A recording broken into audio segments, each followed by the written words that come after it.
Se cuenta de un anciano que vivía en Oklahoma. Estaba emocionado porque encontró petróleo en el pequeño terreno que poseía. Él dijo: wow, ahora soy el más rico de todos y voy a cumplir mi gran sueño, que es comprarme un Cadillac rojo.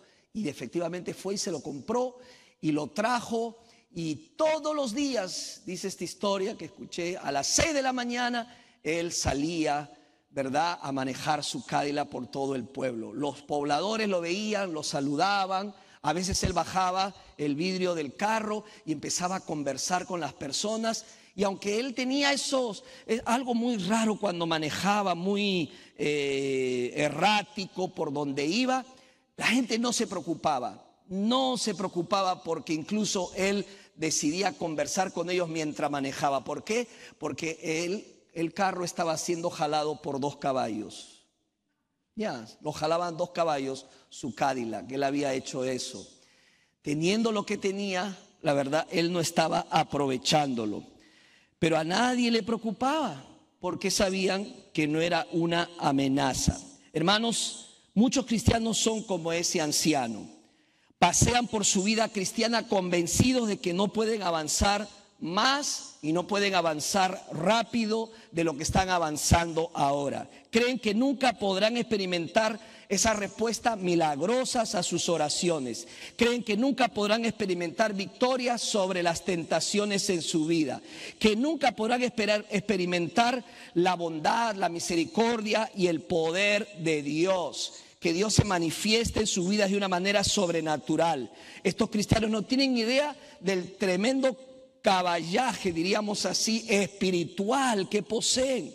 En lugar de usar el poder que tienen disponible, simplemente deciden dar vueltas alrededor del mismo círculo, al mismo paso lento, día tras día.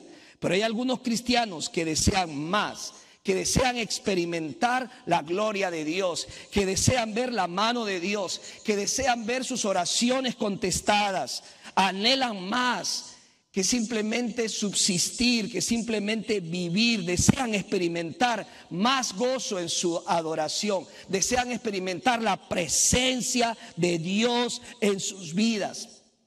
Quieren más de Dios.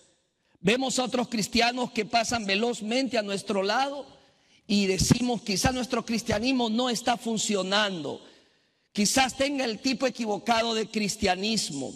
Necesito cambiar mi fe por un modelo más nuevo y reluciente. Mire, antes de hacer eso es importante que tengamos en cuenta que debemos regresar al manual de nuestras vidas, el libro de libros, la palabra de Dios. Hermanos, y en este manual vamos a poder entender que estamos y tenemos la disposición del poder que ya está disponible para nuestras vidas. Amén. El poder que está disponible para su vida.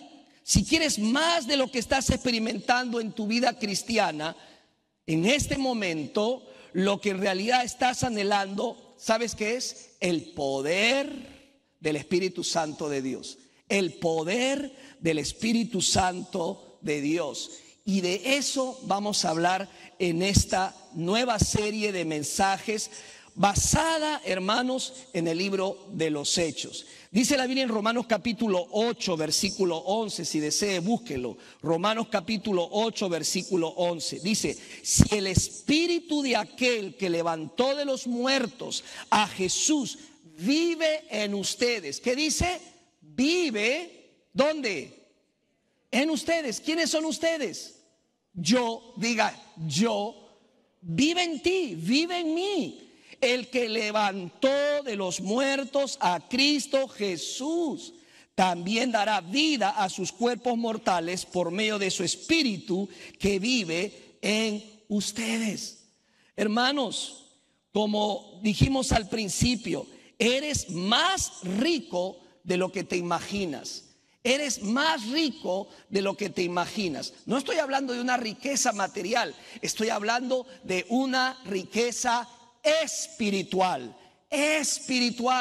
que tenemos cada uno de los seguidores, discípulos de Jesucristo. Así que hoy, cada vez que un pastor inicia una serie, es una emoción porque es nueva y esta es nueva serie basada en el único libro de la Biblia de historia de la iglesia. El único libro. ¿Cuál? El libro de los Hechos.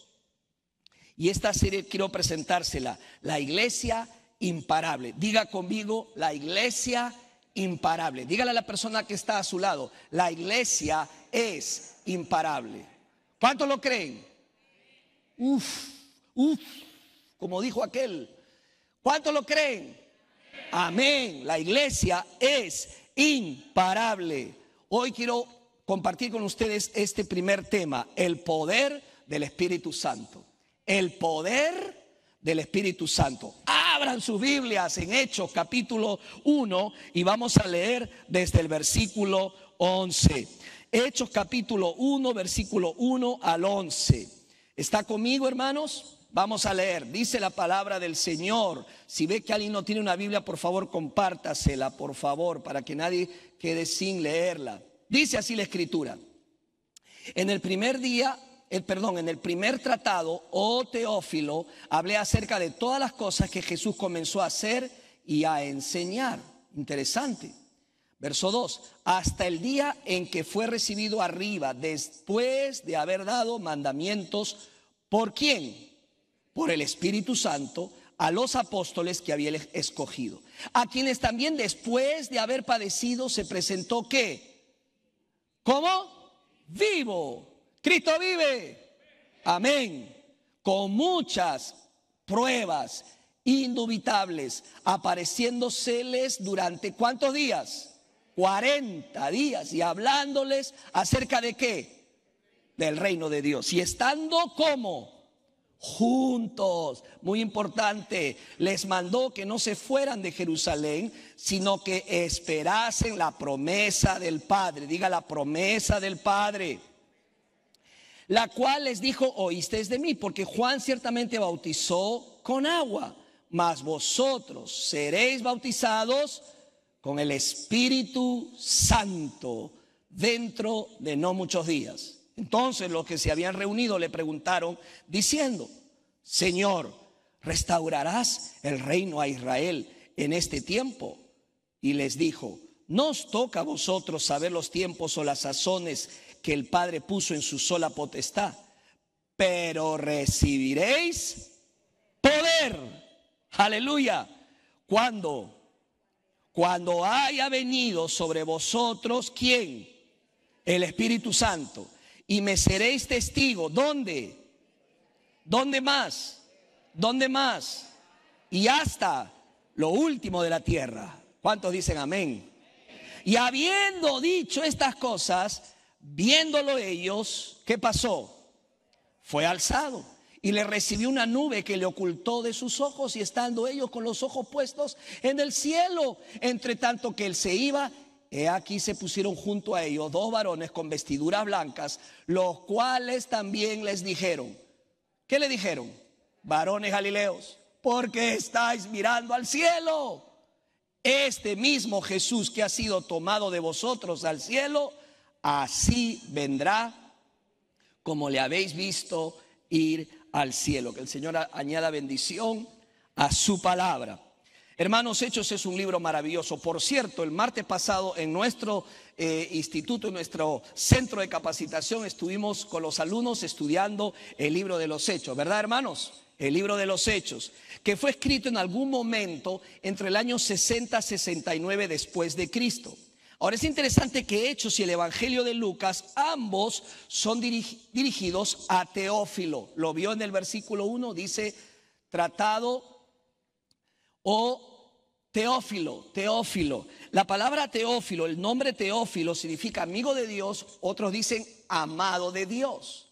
Ahora es interesante porque Lucas, también el Evangelio de Lucas, escribe a Teófilo. Vaya conmigo a Lucas capítulo 1, rápidamente su Biblia. Vamos a movernos rápido con nuestras Biblias, así que si no la tiene, el próximo domingo tráigala, por favor. Lucas 1, mira cómo empieza el Evangelio de Lucas. Puesto que ya muchos han tratado de poner en orden la historia de las cosas que entre nosotros han sido ciertísimas, tal como nos lo enseñaron los que desde el principio lo vieron con sus ojos y fueron ministros de la palabra, me ha parecido también a mí, después de haber investigado con diligencia todas las cosas desde su origen, escribírtelas por orden, ¿qué dice? Excelentísimo Teófilo. No era cualquier persona, tenía pues prestigio, tenía poder, tenía autoridad, le llama excelentísimo, a cualquiera no se le decía así. ¿Qué más? Verso 4, para que conozcas bien la verdad de las cosas en las cuales que has sido instruido. Algunos, la mayoría, piensan que este hombre era cristiano, era creyente, seguidor de Jesucristo. La prueba más contundente pues es su nombre, amado de Dios o amigo de Dios. Idealmente este libro podría llamarse el libro de los Hechos. ¿De qué forma? Hechos. A veces en algunas Biblias aparece como Hechos de los Apóstoles, Hechos de los Apóstoles.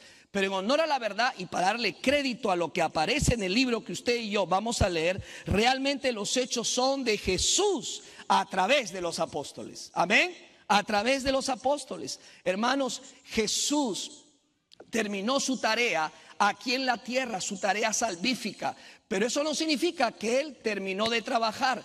La Biblia dice que Él está en el cielo y desde el cielo continúa trabajando a favor de su iglesia. ¿Cuántos dicen amén? Él estaba al pendiente de su iglesia que había instituido. En Hechos capítulo 2 dice que el Señor envió su Espíritu prometido. ¿Quién lo envió? Jesús, presente. Además en Hechos capítulo 2 versículo 47, si quiere vaya conmigo al versículo 47, dice: alabando a Dios y teniendo favor con todo el pueblo. Y el Señor, ¿quién añadía? El Señor añadía cada día a la iglesia los que habían de ser salvos. En el capítulo 3 versículo 6 dice así: mas Pedro dijo: no tengo plata ni oro, pero lo que tengo te doy. ¿En el nombre de quién? En el nombre de Jesucristo. En el nombre de Jesucristo, ¿verdad? En el nombre de Él. Dice la palabra del Señor: en el nombre de Jesús de Nazaret, levántate y anda. Sanaban en el nombre de Jesucristo. Capítulo 7, versículo 55, donde vemos al primer mártir de la fe. Mira lo que pasa en el versículo 55. Pero Esteban, lleno de ¿qué? Del Espíritu Santo, puesto los ojos. ¿Dónde puso los ojos? En el cielo. Vio la gloria de Dios. ¿Y a quién más? A Jesús, que estaba a la diestra de su Padre. Quien recibe el espíritu del primer mártir cristiano fue Jesucristo. Son los hechos de Jesucristo. Hermanos, Cristo está al pendiente de su iglesia. ¿Cuántos lo creen? Él está aquí por medio de ¿qué? Por medio de su espíritu. ¿Quién escribió Hechos? Lucas, el único escritor gentil en la Biblia. Ahora es interesante, Hechos tiene una relevancia capital. ¿Por qué? Porque Hechos es una continuación del Evangelio de Lucas y las epístolas. ¿Para qué? Para registrar 30 años de historia de la iglesia primitiva. En otras palabras, Hechos es un libro enlace, diga enlace, que enlaza los evangelios con las epístolas, ¿ok?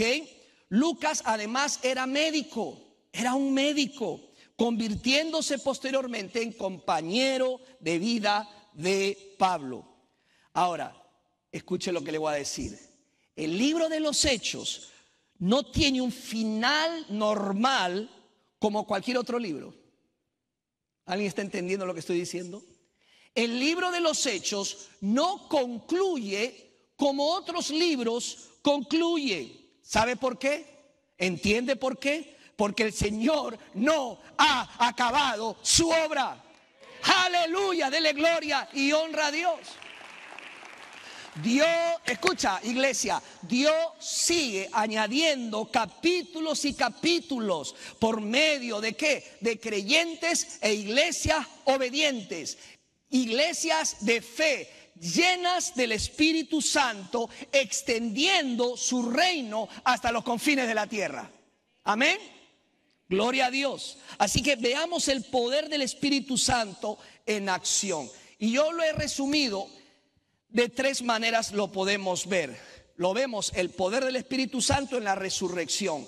Vemos el poder del Espíritu Santo en el llamado que nos hace. Y vemos el poder del Espíritu Santo en nuestro testimonio. Vamos al primero. Veamos el poder del Espíritu Santo en la resurrección, que por cierto es el fundamento de nuestro testimonio.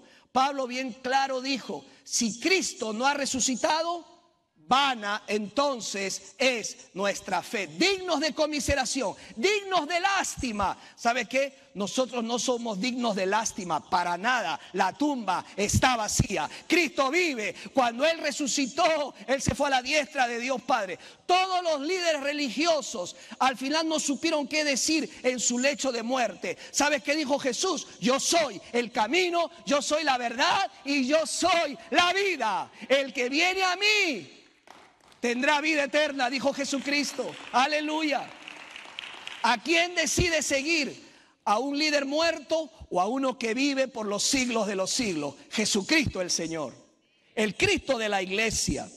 En la resurrección vemos el poder de Dios. Desde los primeros días, algunos dudaban de la resurrección.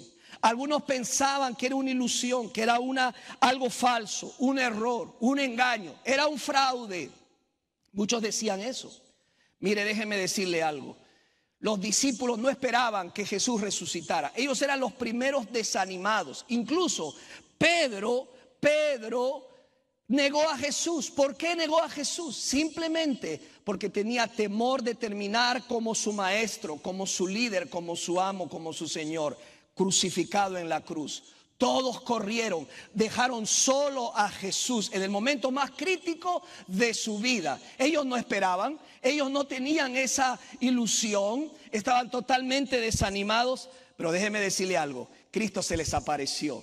Ellos fueron convencidos. Si hubiera sido la resurrección de Cristo un engaño, se hubiera caído por su propio peso. Les hubieran dicho a los discípulos, acá está el cuerpo. ¿De dónde sacan ustedes que Cristo ha resucitado? Como leí un comentario de Charles Colson, que dijo, implicando este versículo sobre el escándalo de Watergate, testificó y dijo, un fraude no puede sostenerse mucho tiempo en la oficina oval, fue desenmascarado en 6 semanas. Un fraude, hermanos, no puede tener mucho tiempo de vida. En pocas semanas se conocerá la verdad. No se puede ocultar por tanto tiempo la mentira. Al final saldrá la verdad. Hermanos, la resurrección no fue un fraude. La resurrección fue un hecho histórico y comprobado. La tumba está vacía. Cristo resucitó.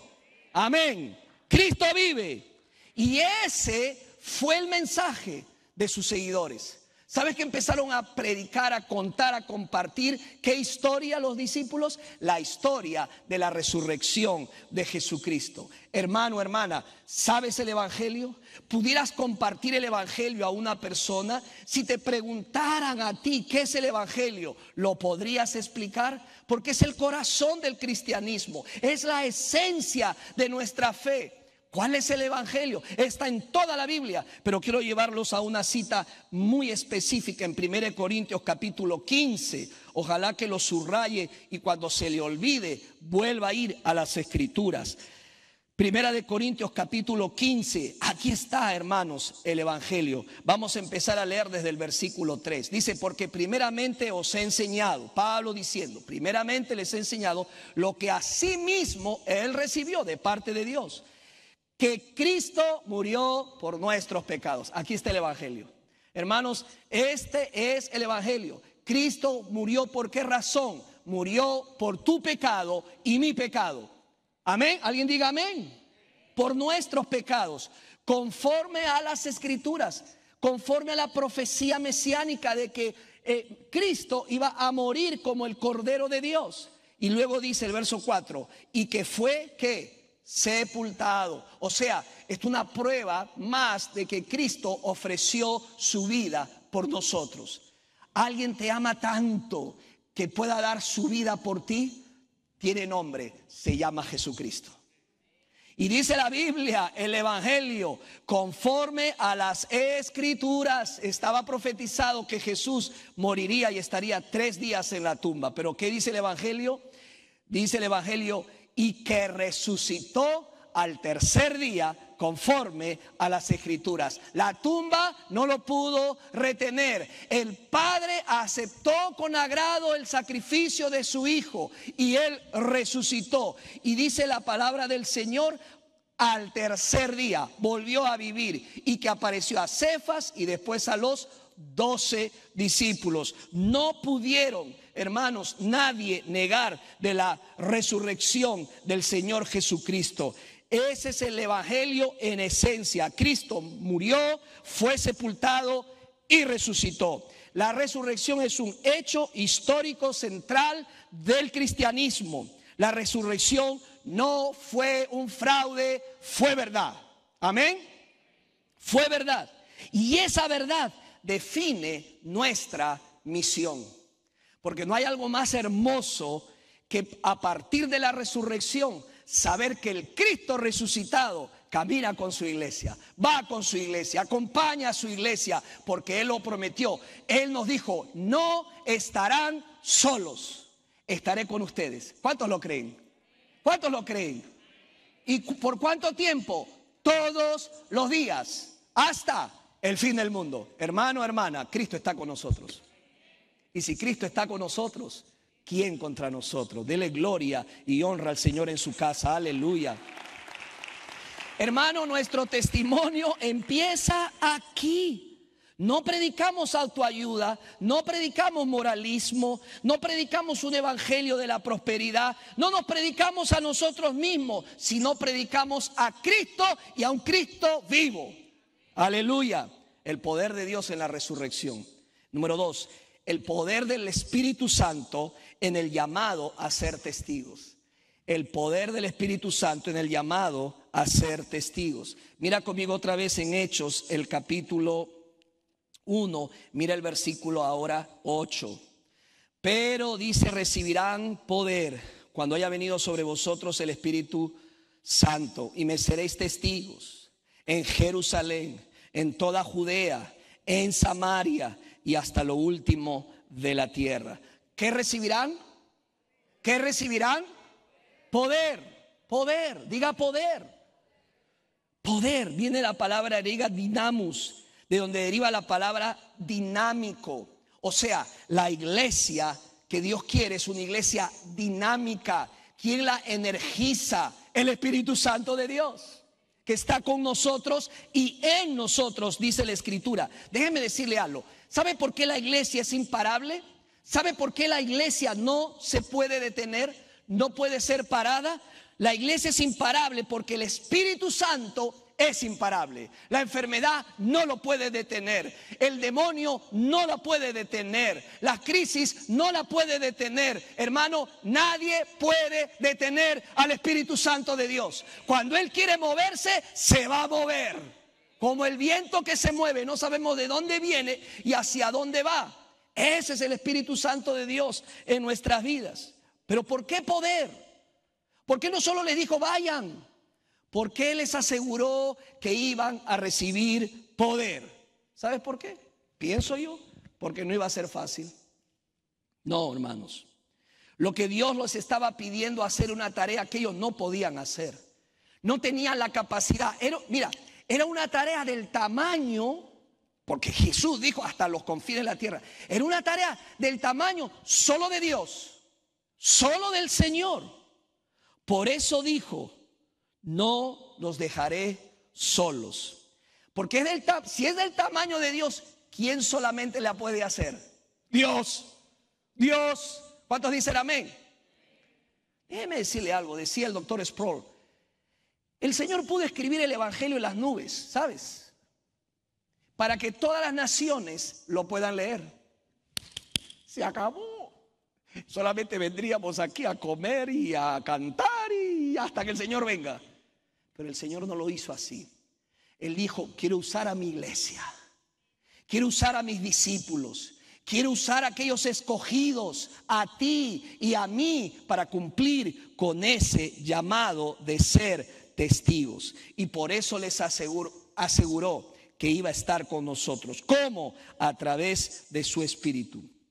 Te pregunto, ¿tienes un sentimiento, un sentido de incapacidad, de impotencia, que te faltan los recursos, que no tenemos lo suficiente? Nos invade un sentimiento de inseguridad, de miedo, de qué va a pasar, o yo no lo puedo. Señor, yo tengo mis flaquezas. Señor, a mí me falta. En fin, mire, no está mal sentirse así, porque en nuestras pobrezas y carencias, sus recursos poderosos se hacen notorios. ¿Sabe por qué? Para que el que se lleve todo el crédito sea nuestro Señor. En otras palabras, Él les dijo: les daré poder. No se preocupen, yo estaré con ustedes. No será fácil, no van a pensar que sea fácil, pero conmigo harán proezas, porque les daré mi Espíritu para que esté con ustedes y en ustedes. ¿Cuántos dicen amén? Dice: y recibiréis poder. Hermano, estas son palabras mayúsculas. Y recibiréis poder cuando haya venido el Espíritu Santo. No lo recibes para sentirte más espiritual que otra persona, para jactarte frente a alguien y decirle: ay, yo tengo el Espíritu y tú no. Ay, poca cosa eres. Yo tengo el Espíritu, tú no. Para eso, para nada, hermanos. ¿Para qué el Señor le da su poder? Acá lo dice, mira, pero recibirán poder cuando haya venido sobre nosotros el Espíritu Santo. ¿Para qué? Para jactarnos de nada, sino para ser testigos. Para ser testigos de la vida, muerte y resurrección de Jesús. La palabra testigo es otra palabra que quiero enfatizar. Ya vimos poder, ¿sí? Vimos poder. La segunda es testigo. ¿Sabes qué? Quedé impresionado con esta palabra, porque la palabra testigo, el original es martures. Martures, ¿te suena algo? ¿Te suena? Y tiene varias dimensiones. Pues de esta palabra viene la palabra castellana mártir. Mártir. O sea, ¿sabes quién es un mártir? Uno que habla la verdad acerca de Jesús, que frecuentemente daba como resultado su muerte. ¿Me escuchó? Daba como resultado su muerte. Hermanos, seguir a Cristo tiene un precio que pagarse. Y si no estás dispuesto a pagar el precio y el costo, piénsalo dos veces. Jesús dijo: no te lances, piénsalo bien, porque seguirme implicará un costo por continuar conmigo. Mártir, y así fueron casi la totalidad de los discípulos, mártires, porque dieron su vida por la causa del reino de Dios. Pero además esta palabra testigo es una palabra muy importante. A veces pensamos que los detalles no son importantes en la Biblia, pero son muy importantes. Por ejemplo, la palabra testigo tiene una implicación legal. Es un testimonio que tiene un peso legal. En la Biblia, el Señor decía que las personas tenían que ser testigos y no tenían que callarse cuando veían algo que estaba mal. Va a aparecer en la pantalla el primer versículo, Levíticos capítulo 5, versículo 1, que dice de esta manera: si alguien es llamado a testificar como testigo presencial de algo que vio u oyó y peca por no denunciar ese hecho, cargará con su pecado. O sea, callar ante lo visto es pecado. Si eres testigo que vistes algo, tienes que hablar. No puedes callar.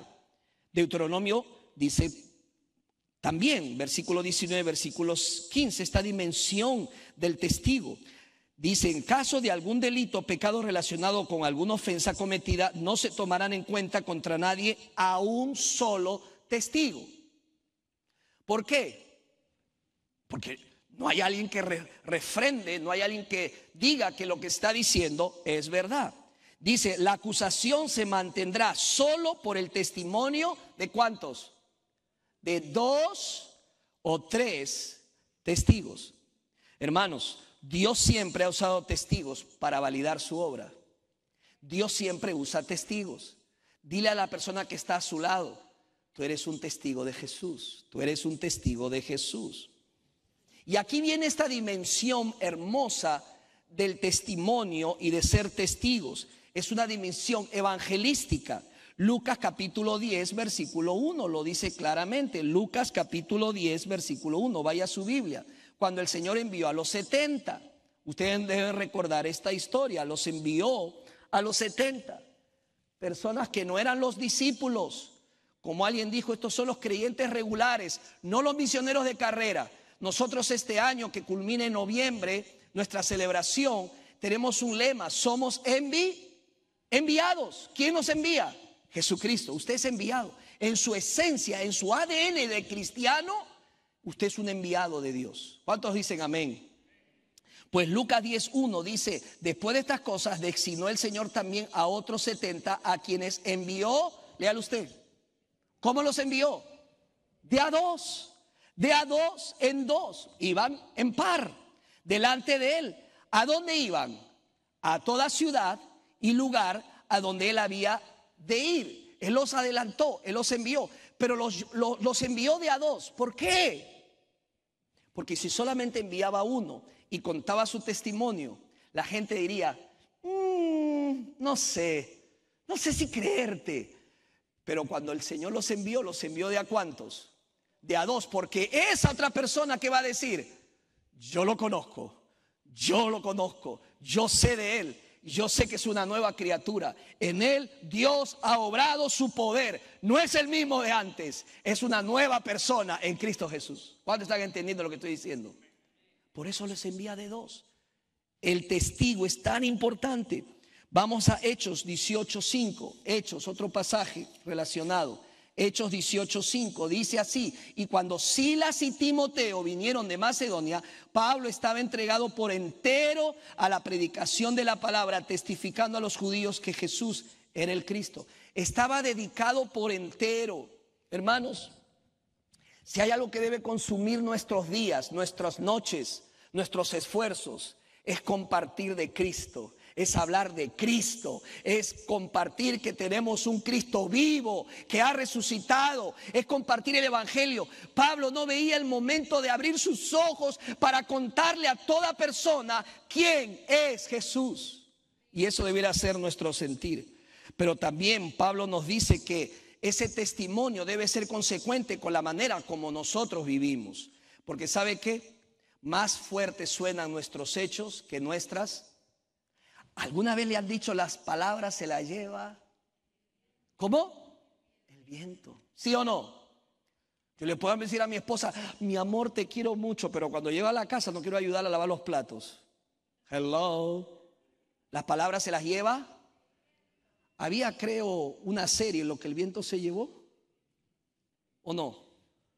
Lo que el viento se llevó. Y ahí aparece una persona sin cabello. No, mentira. Hermanos, tiene que estar refrendado por los hechos. Primera de Tesalonicenses, vaya conmigo a Primera de Tesalonicenses, rápido a su Biblia, por favor, ya vamos a terminar. Primera de Tesalonicenses, capítulo 2, versículos 11 al 12. ¿Qué dice? Capítulo 2, versículos 11 y 12. Así como también sabéis de qué modo, como el Padre a sus hijos, exhortábamos y consolábamos a cada uno de vosotros. Dice, y os encargábamos que anduviesen o caminasen o viviesen como es digno de Dios. Diga, digno de Dios, que os llamó a su reino y gloria. Caminas dignamente. La gente puede decir de ti que eres seguidor fiel de Jesucristo. Y eso me lleva, hermanos, a mi último punto, que es en cuanto a lo que debe acompañar el testimonio evangelístico. Pero antes de eso, hermano, nuestra misión no es opcional. Jesús no dijo si quieren. Jesús no nos dio una gran alternativa. Él nos dio una comisión. Él nos dio un mandato. Somos llamados a dar testimonio veraz de Cristo en todo lugar bajo el poder del Espíritu Santo. ¿Alguien puede decir un amén? Estás llamado, es una responsabilidad. Este es el plan de Dios.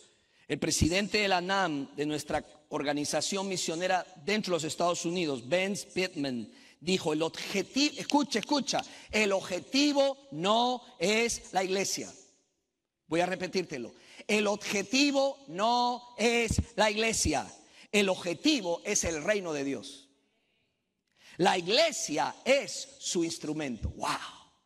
La iglesia, ¿qué es? Su instrumento. Hermano, nuestro objetivo principal como iglesia es expandir el reino de Dios en todo el mundo. Y el instrumento el instrumento que Dios ha diseñado para hacer esta tarea exclusivamente somos nosotros. Es la iglesia. La iglesia es la fuerza de Dios en las misiones. La iglesia es el instrumento de Dios para extender su reino en las naciones. ¿Quién es la iglesia? Yo soy la iglesia. Diga, yo soy la iglesia. Ahora es interesante el versículo 8, porque el versículo 8 resume de una manera magistral el diseño o cómo está estructurado el libro de los Hechos. Por ejemplo, si usted ve ahí, dice: tanto en Jerusalén como Judea, Samaria y hasta lo último de la tierra. ¿Quién define la misión? ¿Quién es el que define la misión? Jesús es el que define la misión, porque es de Jesús la misión. Y Jesús lo dijo bien simple, hermanos. Él dijo en Hechos capítulo 1 versículo 8, me encanta esta versión, Nueva Versión Internacional. Dice: recibirán poder cuando haya venido sobre vosotros el Espíritu Santo y me serán testigos tanto en tanto en Jerusalén como en Judea, Samaria y hasta lo último de la tierra. ¿Sabe qué significa eso, hermanos? ¿Alguien sabe qué significa eso? El Señor simplemente dijo: me van a ser testigos tanto en su Jerusalén como también en los confines de la tierra. Tanto aquí como allá. No es que si tenemos que terminar de evangelizar todo Woodbridge y después que terminemos Woodbridge pasamos a... No, Jesús dijo: tanto aquí como allá. Tanto aquí como allá. Tanto tus vecinos como las naciones. Diga conmigo: tanto mis vecinos como las naciones. Es la tarea de la iglesia. ¿Ok? Proverbios capítulo 14 versículo 25 dice: el testigo verdadero libra las almas. El testigo verdadero libra las almas. Mire, nosotros intencionalmente hace muchos años, no fue de una noche, no fue de unos días, no, fueron días y días en oración, en ayuno, buscando el rostro del Señor. Un grupo de líderes de la primera iglesia bautista de Woodbridge, porque hermanos, tenemos una historia. Esta iglesia tiene una gran historia que algún día se la contaremos toda. Pero un grupo de fieles creyentes, mujeres y hombres, se reunieron para definir su misión. ¿Cuál sería la misión de la primera iglesia bautista de Woodbridge? Y esta es, hermano. Esto que está aquí está salpicado con lágrimas, con oraciones, con ayuno, con intercesión. La primera iglesia bautista de Woodbridge existe para glorificar a Dios. Alguien puede decir amén. La gloria de Dios, para que el Señor sea glorificado. ¿Y cómo glorificamos a Dios? Mire, hermanos, la mejor forma de glorificar a Dios es haciendo discípulos. ¿Puedes repetirlo? Discípulos, que hacen discípulos. Pero no nos quedamos ahí. No. A esos discípulos los debemos de conectar. Dice: y conectándolos sacrificialmente. Diga sacrificialmente. ¿Los conectamos con quién sacrificialmente? Con Jesús y su misión local y global. Aquí está. Vecinos, naciones. Yo no puedo amar a Jesús y no amar su misión. Yo no puedo decir Jesús es todo para mí y no estar involucrado en la misión de Jesús. ¿Alguien está entendiendo lo que estoy diciendo? Esta es nuestra declaración de propósito. Con esta nos hemos acompañado. Y esto es nuestro filtro para hacer lo que nosotros hacemos.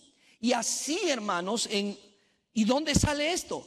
Hechos, capítulo 1, versículo 8. Déjame leerte estas palabras del doctor Oswald Smith. Solía decir, escucha, la luz que brilla más lejos brillará más intensamente en casa. Te lo repito, la luz que brilla más lejos brillará más intensamente en la casa. ¿Qué significa eso? Que así como en nuestro Woodbridge y alrededores compartimos la palabra, llevamos la luz de Dios, así también lo hacemos en las naciones. Pero no podemos pretender hacer algo en las naciones si en casa no lo estamos haciendo. Un misionero me dijo, cuando le pregunté, ¿quiénes deben ir a los viajes misioneros? Me respondió, envía a aquellos que están evangelizando en su Jerusalén. Porque no van a hacer allá lo que no hacen en sus barrios. ¿Alguien puede decir un amén? Palabras claras y precisas. Porque si no, terminas haciendo un viaje turístico. ¿Sí o no? Pero menos extender la gloria de Dios. De este pasaje muchas iglesias se han organizado en su plan misionero como iglesia. Nosotros tenemos uno. Y porque nos da áreas, por lo menos encontramos 4 áreas que Jesús dijo que atendieran. Jerusalén, Judea, Samaria, último de la tierra. Jerusalén, su ciudad natal o donde vive al presente. Para nuestra congregación es Woodbridge y los alrededores. Déjeme decirle, hay personas que se están moviendo aquí. Hay gente latina que se está moviendo aquí. Tenemos que alcanzarlas. Amén. Tenemos que alcanzarlas para Cristo. Judea, su propia cultura o etnia. Para nosotros Judea es Virginia. Hermanos, ayer fuimos con un grupo de hermanos a un evento de nuestra Convención Bautista del Sur, un evento muy grande, más de 500 personas reunidas, y nos tomó 2 horas en llegar. ¿Y sabe qué decíamos con mi esposa en el trayecto? Qué grande es Virginia. ¿Cuántos dicen gloria a Dios por vivir en Virginia? Algunos no levantaron la mano, me queda la duda. Hermanos, damos gracias a Dios por esta tierra bendita. Virginia es una tierra bendita. Bendiga a Virginia, ore por Virginia, haga algo por este estado, y hay mucho por hacer en este estado. Samaria, una cultura o etnia cercana. Jesús le dijo a los judíos, a los discípulos, vayan a ganar a los samaritanos. Samaritanos y judíos no se veían, pero ni en pintura. No se sabe el versículo de Hechos 1:8, pero esa frase se la sabe. Ni en pintura. Jesús dijo, vayan a ellos. En la comisión de los 70, Jesús le dijo, los envío en medio de ¿qué?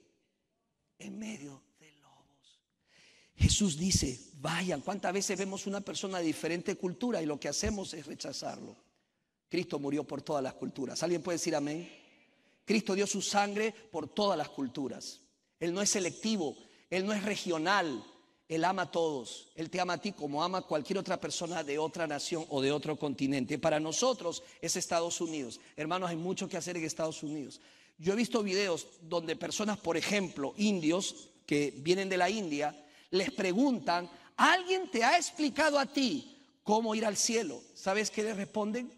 Nadie. Viven aquí en los Estados Unidos. Iglesia, no podemos quedarnos dormidos. Hay mucho que hacer, hay mucho pueblo que alcanzar. Para nosotros, Samaria es Estados Unidos. Y Jesús dijo al final, lo último de la tierra, o sea, los no alcanzados, o sea, los otros continentes. Nosotros a través de nuestro plan misionero apoyamos misioneros. ¿Sabes dónde están sirviendo? Hasta en Irak, India. Nuestras ofrendas misioneras sacrificialmente, porque la misión de Dios conlleva sacrificio. ¿Cuántos dicen amén? El primero que se sacrificó fue Jesucristo. El primer misionero vino a este mundo, se despojó de todo y se sacrificó hasta la muerte. No me digas que no puedes hacer sacrificios cuando Cristo, tu Señor y Salvador, dio su sangre por ti y por mí. Y eso me lleva al tercer y último punto, el poder del Espíritu Santo en tu testimonio, o sea, lo que dices y lo que vives. Para terminar, leamos versículos 10 y 11. Dice así, Hechos 1, 10 y 11. Y estando ellos con los ojos puestos en el cielo, entre tanto que él se iba, esto me llama la atención. ¿Qué estaban haciendo los discípulos? Mirando.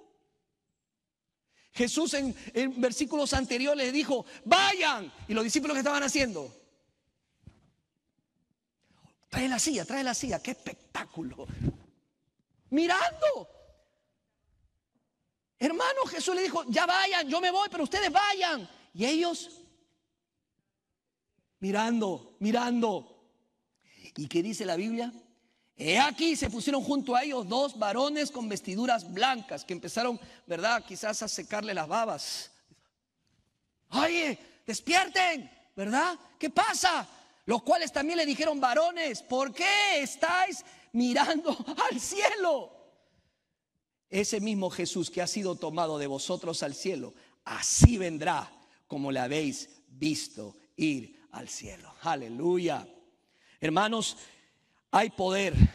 El poder de Dios se manifiesta en tu testimonio, en lo que tú dices. Tenemos un mensaje simple pero profundo. Jesús murió, fue sepultado y resucitó. Eso es lo más importante que compartimos. Claro y con poder del Espíritu Santo de Dios. Ese es el Evangelio.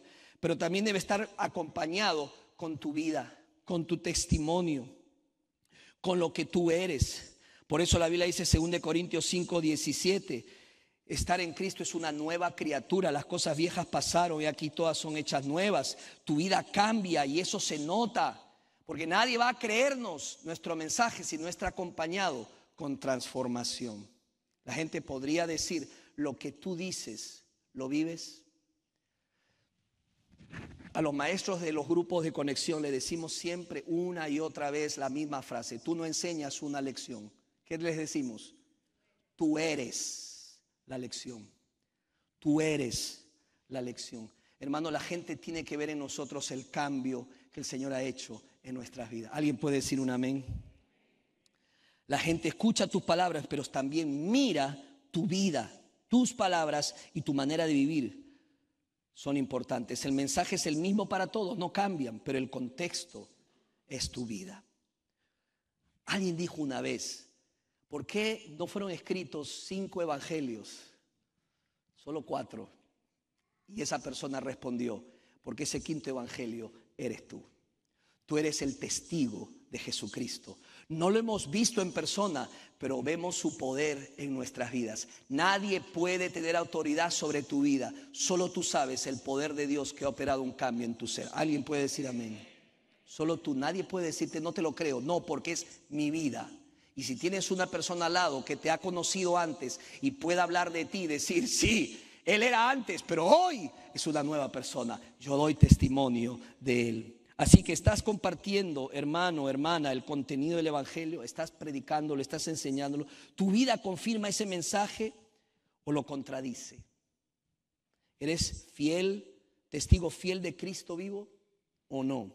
Rinde tu vida al Espíritu, vive como una nueva creación. Abre tu boca para testificar que Jesús vive y reina. Y todo esto se puede hacer por el poder del Espíritu Santo.